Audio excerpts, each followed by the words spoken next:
Hello, I'm back. Back in August, I made a reading update video, where I was talking about getting back into reading more regularly for the first time in years, and trying to do a yearly reading challenge where I set a goal of a certain amount of books to finish before the end of 2021. I set my goal to 10 books for the year, partially because I only started to read in August, and so I only had less than half the year to do this whole thing anyway. I wasn't even sure if I would be able to make that, but I had a very, very good running start. In the last update video, I talked about 7 books that I read in the span of a month, pretty much.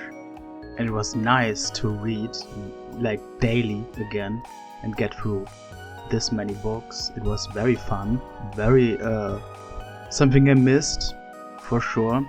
After that, there was a little bit of a lull in reading speed.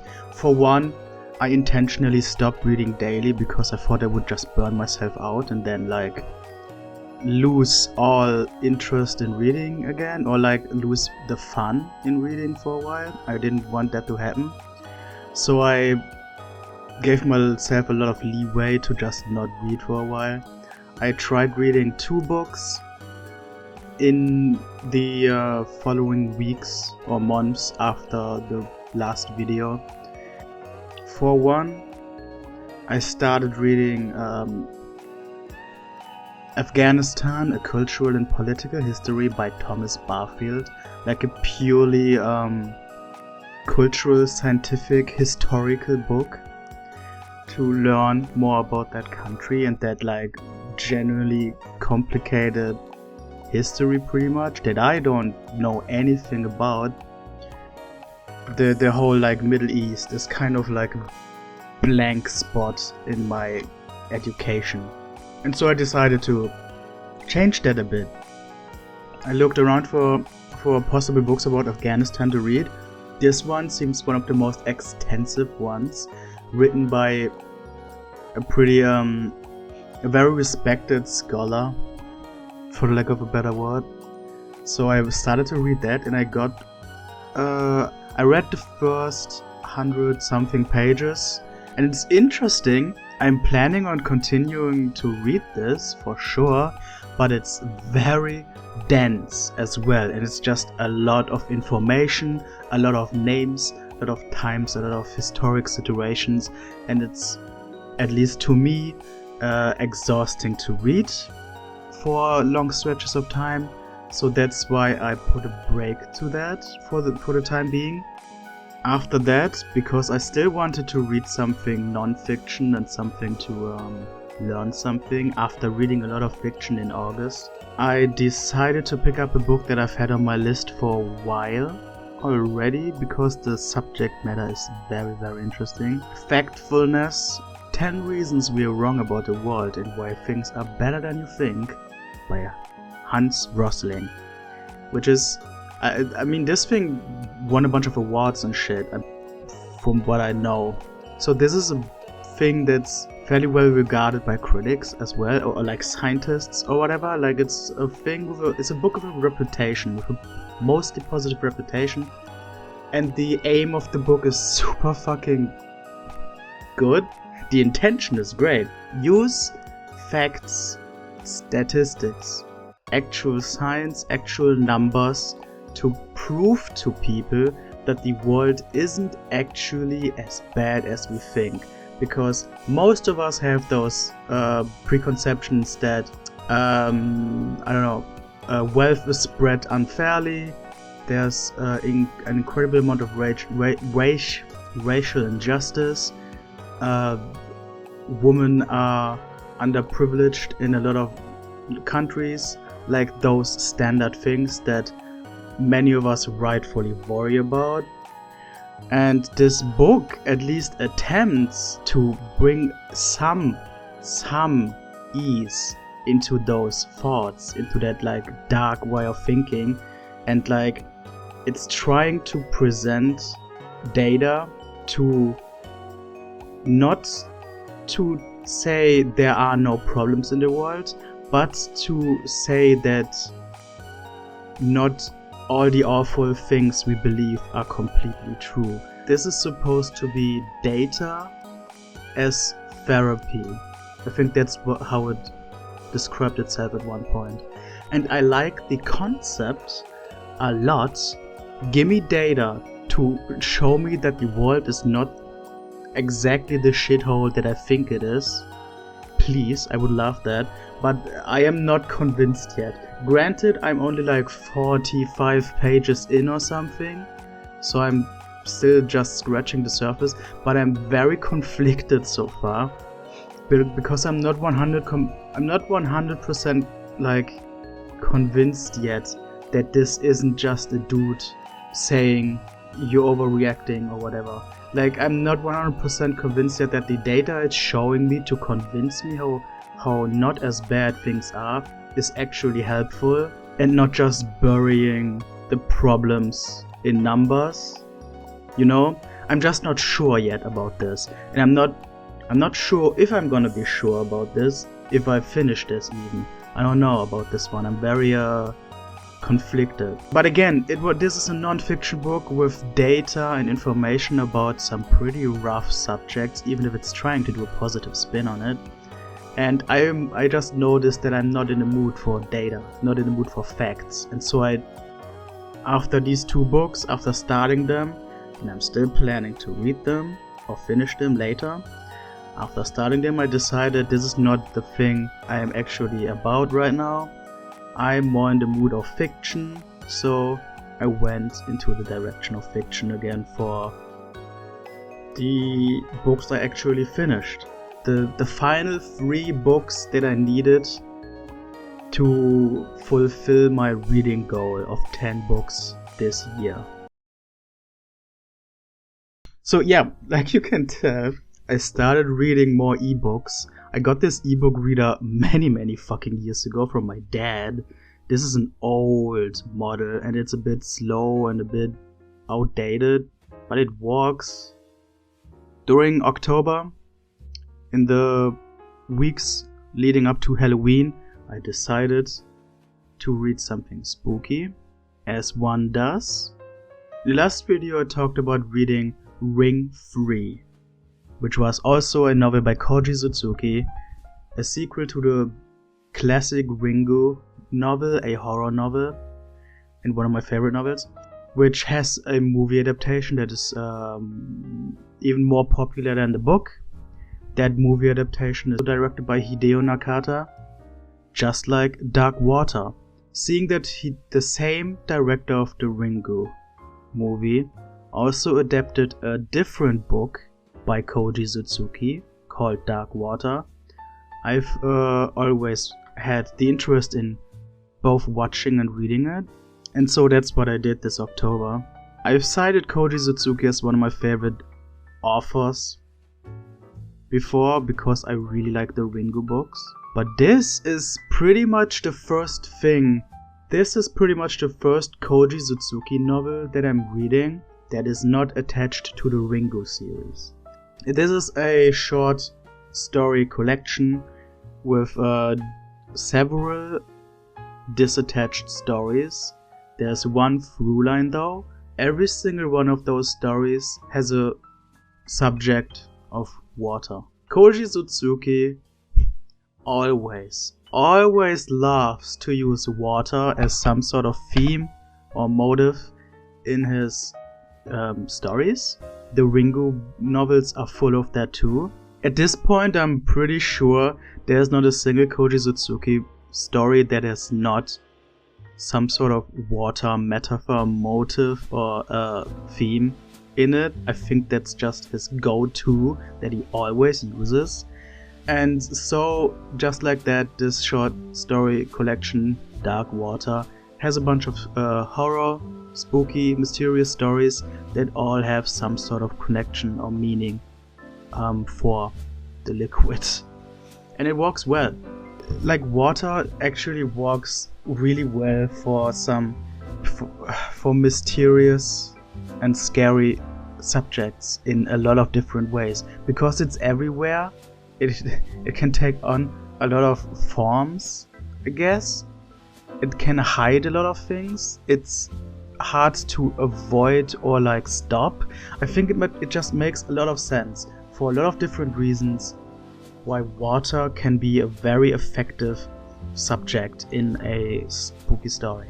And dark water is one that uses that to its full extent. These stories obviously vary in quality or in enjoyment, but overall this is a very strong short story collection, and I do recommend it. If you like spooky stories, maybe especially Japanese spooky stories, this is definitely a pretty easy read to pick up.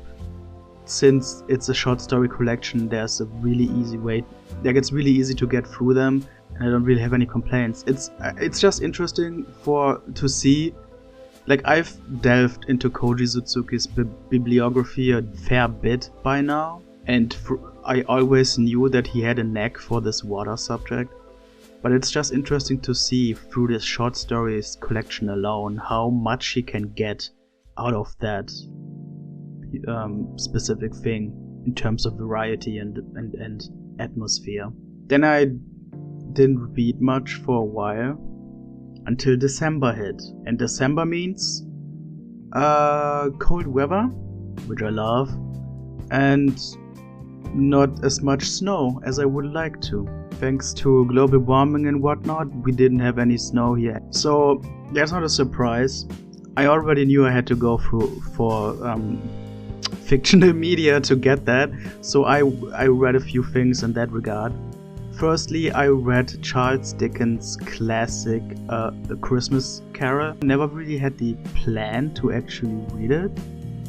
My only touching ground with the story is just like media adaptations. I grew up with the Muppets Christmas Carol, which I do still enjoy and appreciate today. I also like just some random cartoon adaptations of the story. That's honestly my only touching ground with this Dickens text. And I never really planned to read this because I was never a big fan of it. But this Christmas I thought I would just look for a nice, short, seasonal text to get it in for the challenge, and A Christmas Carol was the thing that I landed on pretty much. And it's pretty nice, it's not bad. I mean, if you take a step back and just think about what this story actually is, a spooky time travel ghost story for Christmas. It's kind of whack, it's kind of weird, it's kind of interesting. I mean, it is pretty grim. Okay, I'm not like a huge fan of the short story, and I'm not even a big fan of Charles Dickens' writing style for the most part, but every now and then he gets a great line or a great paragraph going that I read a few times because I just liked how it was phrased or the vibe it gave off. And similarly, I have to admit that this story, this text, probably has one of the best starting lines I've ever read, with Marley was dead to begin with. There's no doubt whatever about that.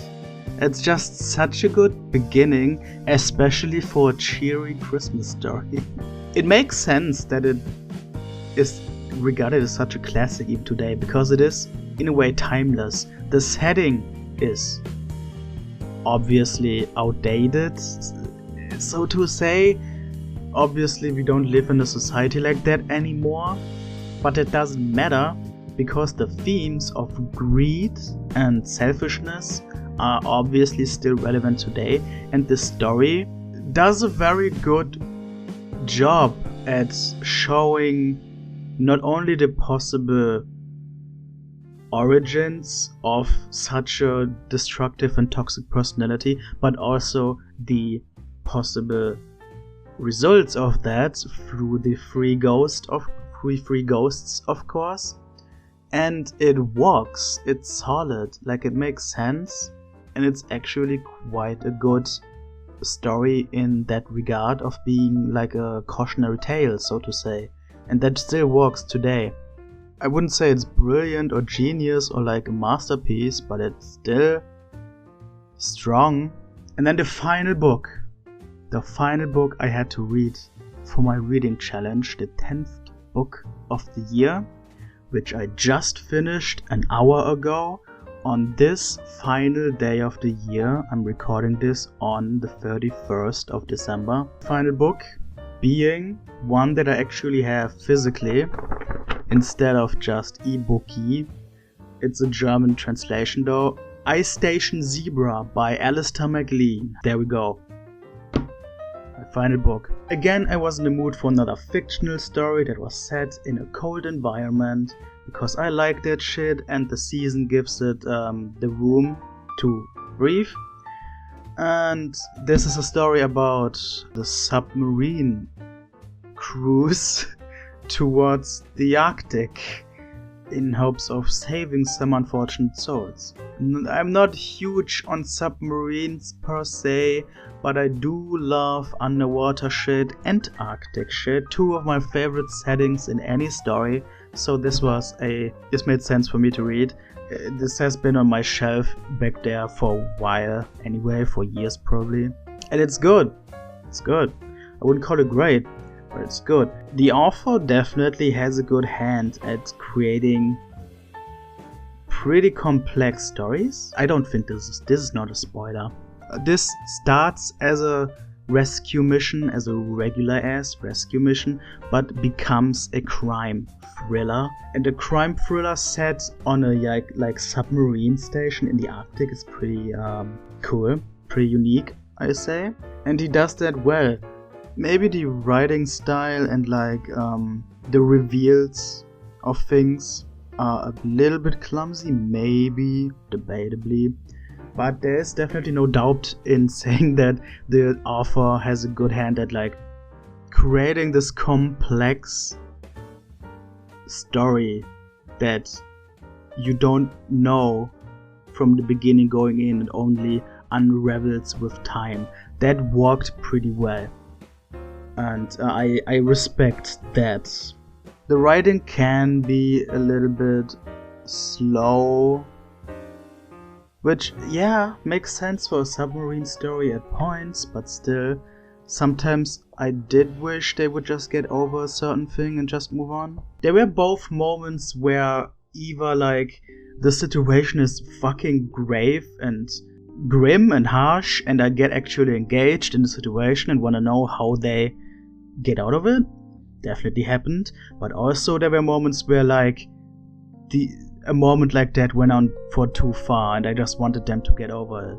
Like both of those things happened in this book. Overall, I still think this is a good one, and I would be interested in reading another novel by this author in the future, especially since he does have more Arctic and or nautical stories in his repertoire, so I'm definitely interested in that. And I do think if you do like subjects like submarine travel or like Arctic survival stuff with like espionage crime shit in there, I do think that this is a very, very solid read. Tidbit about this fucking German version that I have. I don't know what this cover is. I'm pretty sure these people on the cover are just taken from a completely unrelated piece of media. I'm quite sure this is a lady, and there's not a single lady in this story. Like, there are no women in this at all. It's all dudes. Like, holy fuck. Which I guess makes sense given the setting and the time of the story. Fortunately, it doesn't like go into. It never really delves into like annoying masculinity or anything. It's completely fine in that regard, thank God. But like, just in terms of this cover, I'm so confused. Why did they put that there? Those are not the people in the book. There's no woman in this book. So weird. Doesn't matter. Good book. And that's it. Final day of the year. I finished my reading goal. the reading goal that I started so late into the year and wasn't even sure if I would do. This is the first time since 2017 that I actually finished a reading challenge that I set myself. And I'm very happy about that. 10 books in a year is not amazing, in my opinion. It's not like huge, but I am, especially considering how late I began to read again in the year, I am very happy about what I did and I can't complain at all. I'm just really glad I'm reading fairly regularly again. And it's nice to actually be able to enjoy this medium again. Going into the next year, 2022, I am gonna do a reading challenge again. I think I'm gonna keep the goal at 10 books a year for the next year. Even though I have a full 12 months this time to actually fulfill it, I think I still keep the 10 book goal. Because what I did in August this year of reading 7 books in pretty much 1 month was an exception and most likely is not gonna be the rule in the future. And I don't want to stress myself. My personal thing is giving myself a goal to walk towards in a fun way, to aspire towards, without making it a stressful obligation. So 10 books in a year seems to be a fine number for that. If I read more than 10, all the better. But I'm not gonna force myself to. I don't know if I'm gonna actually do reading updates for the next year. I'm not sure about that yet. I don't wanna force myself to do something I might not be in the mood for in the future. But maybe I will. Maybe I will do the occasional reading update throughout the next year. Yeah. If you've watched this video all the way to the end, or even both of these reading videos, a million times kudos to you. Thanks for watching. I hope you got something about my random, unnecessary rambling about books. I'm just doing this for fun for myself, pretty much. If anybody out there actually got something out of this as well, that's just a bonus. And yeah, if you enjoy reading books, happy reading. I hope you find many good books out there to enjoy. If you don't enjoy reading books, happy enjoying whatever you do. Happy doing whatever you do. Alright, see you around. Have a good 2022. Have a good New Year's Eve. And stay safe out there. Bye bye.